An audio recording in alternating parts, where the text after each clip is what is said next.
Hi, my name is Tshiamo and I'm going to be reading Bringing Down the Moon.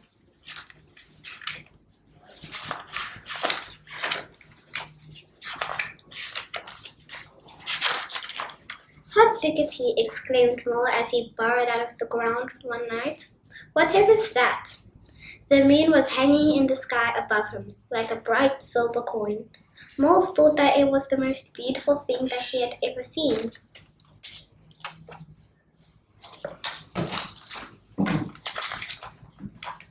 Whatever it is, I must have it, Mole said to himself. I know, I'll jump up and pull it down. Thump, thump, thumpity bump. Mole was so busy jumping he didn't even think about the noise he was making, and he woke up Rabbit in her burrow.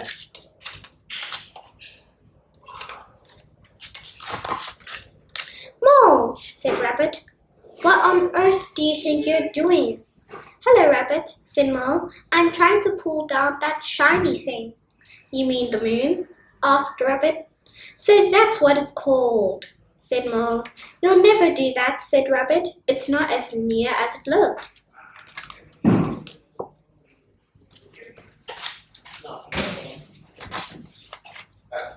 But Mole would not ever give up. I know, he thought.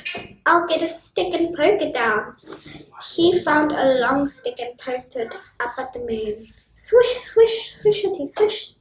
Mole was so busy poking that he had tripped over a hedgehog in his bed of leaves.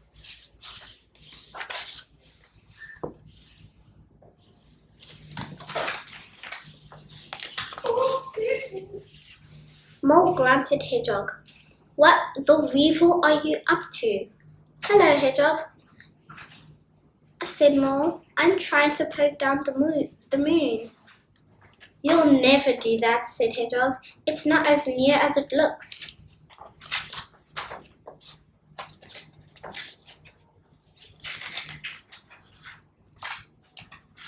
But Mole would not give up.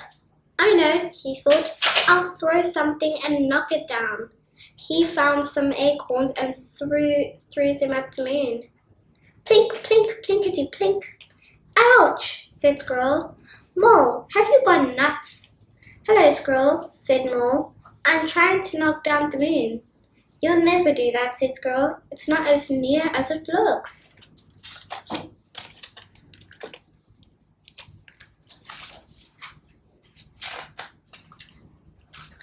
But Mole wanted the moon so badly, he would not give up.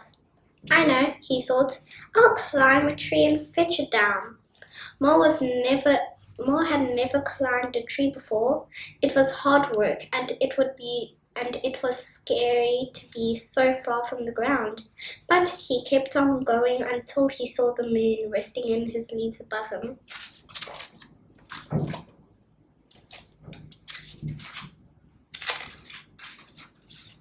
Mole stretched out his paws, but just when the moon had slipped, just when he and the moon had slipped, oh, eek, ouch! Mole tumbled down and landed in a splash.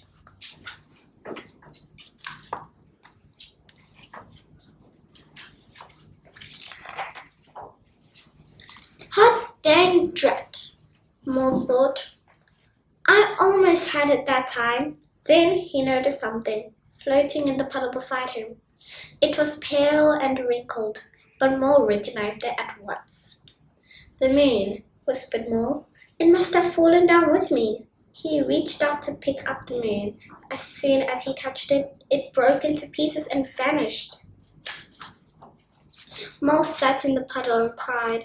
Rabbit, Hedgehog, and Squirrel came up running. Are you all right, Mole? Asked Rabbit. I'm okay, sobbed Mole. But the moon isn't. I pulled it down and then it broke. And it was so beautiful, and now I shall never see it again because I'm punished.